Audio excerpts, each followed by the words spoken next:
8th, 2023. Be open. Looking at the cues. Looks like the market is open slightly up, just slightly. Yesterday, the cues dropped through the 50 days moving average, just below the line. Then now it's retracing back. Looks like it's going to open right at the 50 days moving average. So let's look at the fundamental news. Looks just flat, just slightly down.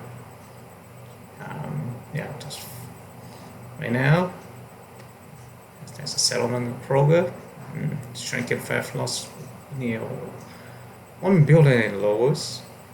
Okay. Disney's dropped all but free speech claiming political retaliation. Walmart cuts starting pay for new hires who prepare online order stock shelves. Former FTC to forfeit 1.5 billion.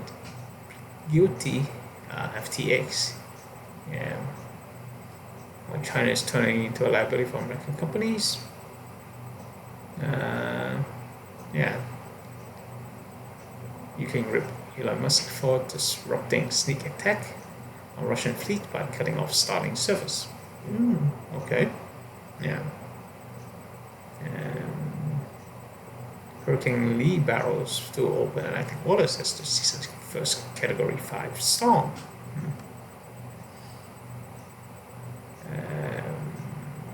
Okay, nothing of big news. That's why the market is pretty flat, pretty open. So let's go look at, is there any false hammer, right? Any retracement yet?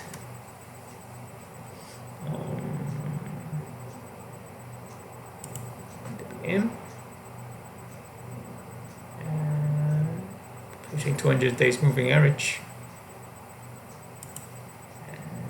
SAX, SOX6. Doji Star.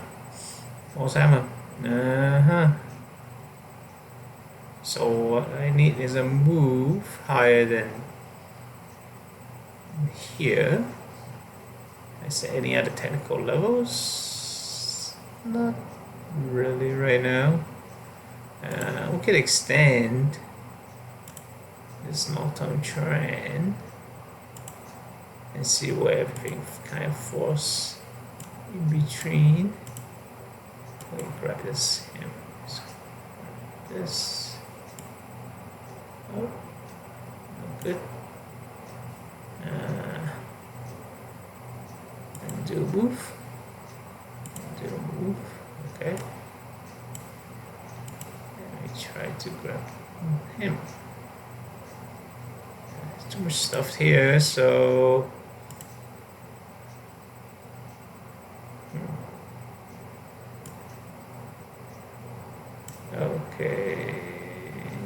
Okay, there we go.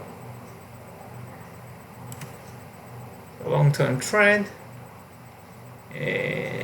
So it's just, yeah, that's one. That's one here.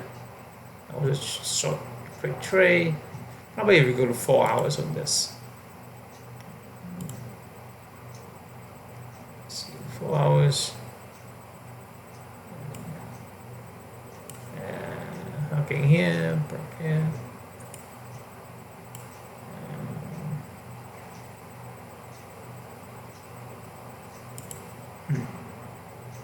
Back to daily.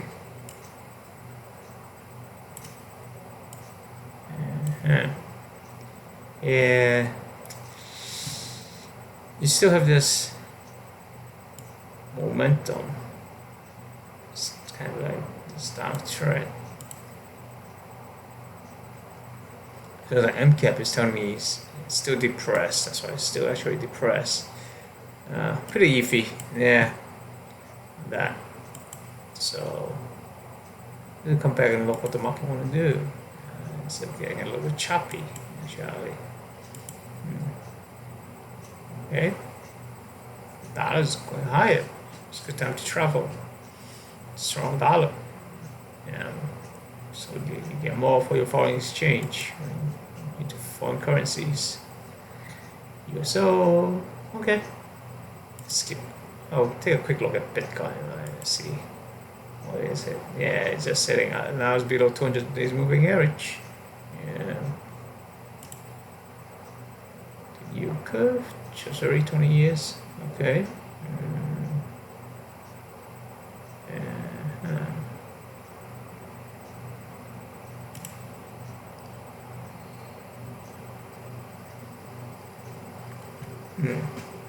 Yeah, any this wavy stuff, any more substantial trending market, trending instrument to really find a trade. Most of these is just pretty sideways right now.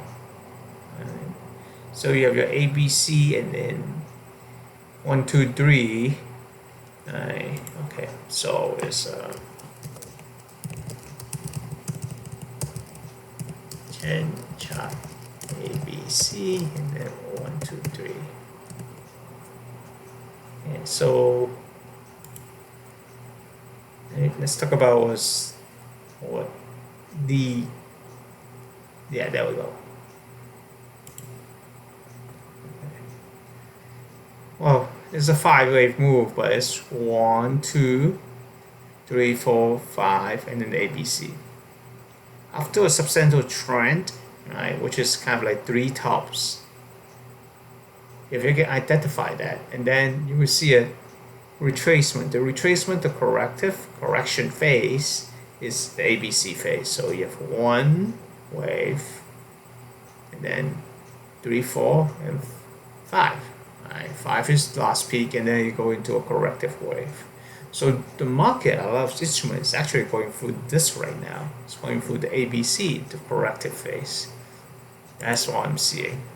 You can see this peaks, and then you have the A, you have the B right here, and like the C.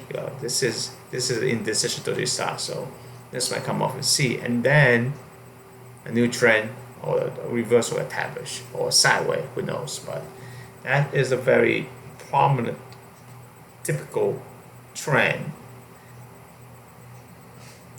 move that you go to 1, 2, 3, 4, 5, and then you have the ABC. You have the uptrend all the way until you hit the peak, and then that actually go into a corrective phase, and then go to the A, B, C corrective phase, and you have that. So we'll continue to look. Tesla.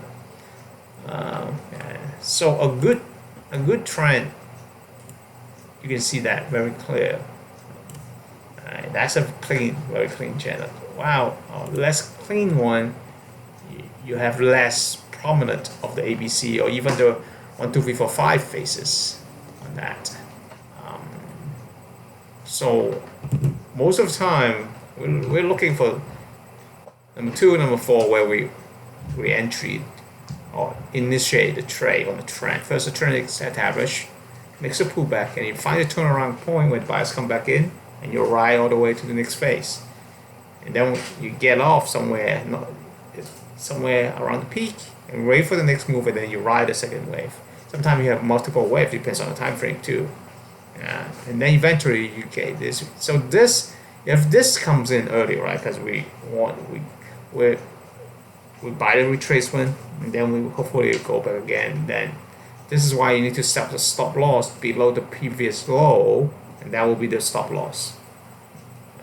So you will lose from B to right here. But on the upside, you can capture 1 to 2 risk reward ratio. From 2 to 3, it's very prominent. You can capture a lot more. So this is why this type of strategy actually works out. When you understand how the bull market, the instrument actually really move when it trends in that sense.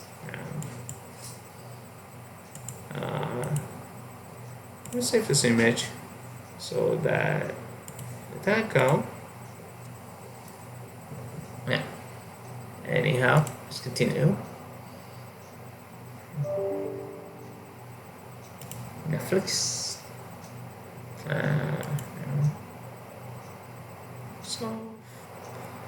So most of these is we're going through is ABC corrective phase, and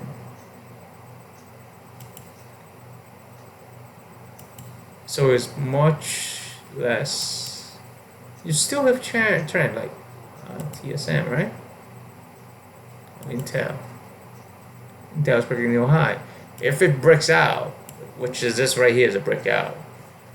Now, what I want, what we are looking for, is continuation of this somewhere, and then the pullback and find place to buy. So that might be a play on this, even on shorter time frame.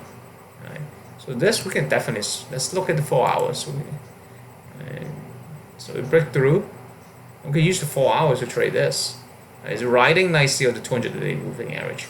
This will be a 4 hour chart. It will be work great. So I want to mark this and call it 4 and use 4 hours.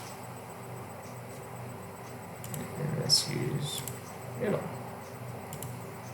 Let's make it bigger. There we go.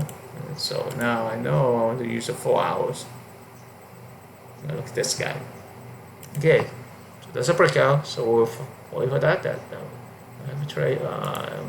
Since I flagged matter, same thing. Okay, leave it flat for now. Let's look at AMD. Nope. And nope. IBM. Breaking out, so maybe could be. Again, use the 4 hours. Do I see a substantial clean line? The 50 days moving average, 50 bars moving average might be a good indicator.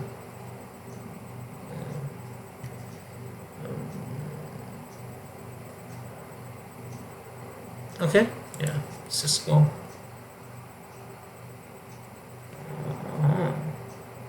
Cisco is still on the ramp, so we are looking for. Okay, let's go. Always start with data and then go back there. Yeah.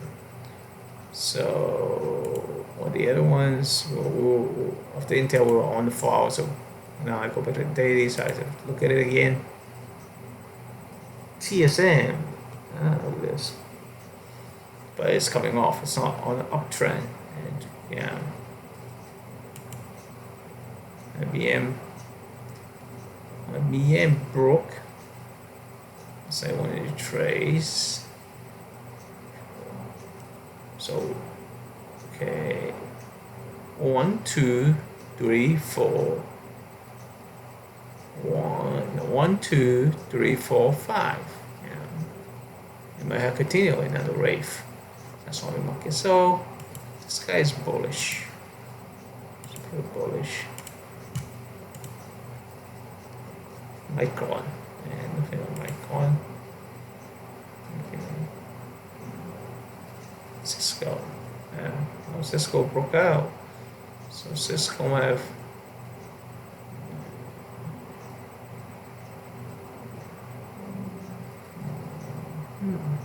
Okay, yeah, the MACD tells me good too. So let's mark this.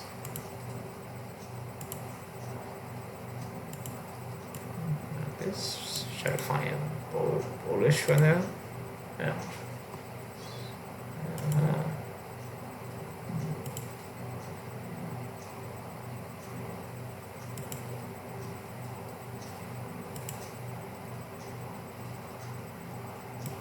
He's getting hammered all the way back down.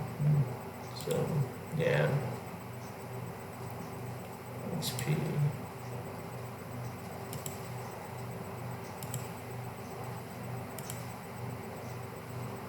Regional banks continue to be depressed on the regional banks. Okay, so yeah,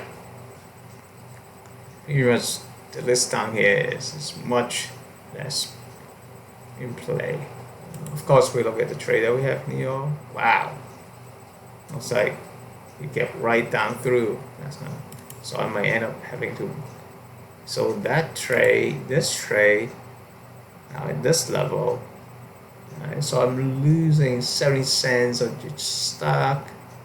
So I lose right here. If it depends if I buck. If it closes at this level, this trade I will lose $70 basically. I'll actually pocket the premium, and I will exercise the put. I will buy the stock at $10. I will buy 100 share of that on each option contract that I wrote. I'm happy to actually own this. I have a long-term bullish continues. So this trade, yeah, I'm just gonna leave it and let it exercise if it's end up down. But probability wise, it might probably just flat come back up. I need just a spike. If we stay above $10.30, and all the stock, the premium, then I will roll. Either way, I probably roll and open another continuation of this. Or maybe not, because it's really hammered. I need to see some buyers coming in. Let's see if there are any buyers coming in these few days. Still have till September 15, which is Friday of next week, and then the option expires. I'll hold to the end, and yeah. So this one worked out. I'll make the money. This one I'll end up having to convert because I don't actually want to own the stock anyway. And then I'll probably maybe even buy outright a little more when I see some signs of buyers coming in. This guy. Yeah. Ooh, look at this. False hammer. Oh, interesting. Yeah, it's a false hammer. Well, it'll be if it's down here, much better up here. Yeah. No trade, so that's that. But Neo, popularity wise, I think it's just pop back up. The buyers, hopefully. But who knows, right? When I see confirmation it pop back up, yeah, then I will probably roll. If I don't see buyers coming in, then I won't roll this option trade.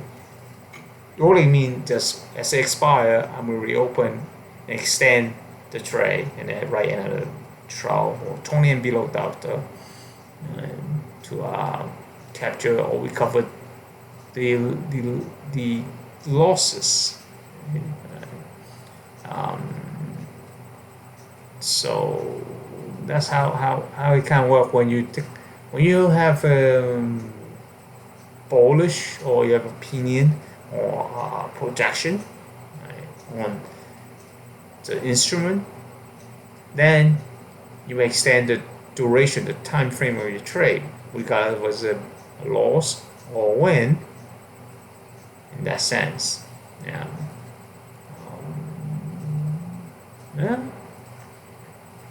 And this is how I buy stock in a way. I want it to come in. I want it when people selling. Right. And then when it goes for me, if I buy 10, it go back to the previous high, 15. Wow, that's 50% gain. You really think about that. So I don't mind owning this guy. I like the product. They're still on a growth mode substantially, although the Chinese economy is slowing and all that. So you don't have the wind behind the back, but the company itself is pretty solid, and they continue to grow, and so it's a growth stock. So that's the play, and you stand to make 50% on this guy. Why not? Yeah. Okay, so that's that. Look at some of these other guys. Yeah, I mean, this is pretty quiet week. First week of the quarter. Everybody go back to school, go back to work. So yeah, we'll see we'll see as the month rolls along. Okay, so that's it for today. And we're gonna see how it goes today, and then we're gonna roll right into the weekend, and that's next week. Next week, the two of the options gonna expire, and we'll see where they're gonna end up. It's gonna be interesting. Yeah, but this week is pretty non-eventful, I would have to say. Yeah, but at least I covered 1, 2, 3, 4, 5 that, and on top ABC. So this is very important. Yeah, this is the basic of a trend. Of course, a trend can within itself, a smaller trend itself. Naturally, you can break down to many different trends. Depends. Like this, if you use a daily chart, you see this, and you zoom in to 4 hours, 1 hour, you're gonna start seeing these mini trends inside too. So it depends on the time frame you trade, and you can trade all this different time frame, and then you can have a lot more trade naturally if you go down to so daily. You start using 4 hours, 2 hours, 1 hour, 15 minutes, 5 minutes, 1 minute. But 1 minute is a whole different ballgame. Like you day trading in that sense. So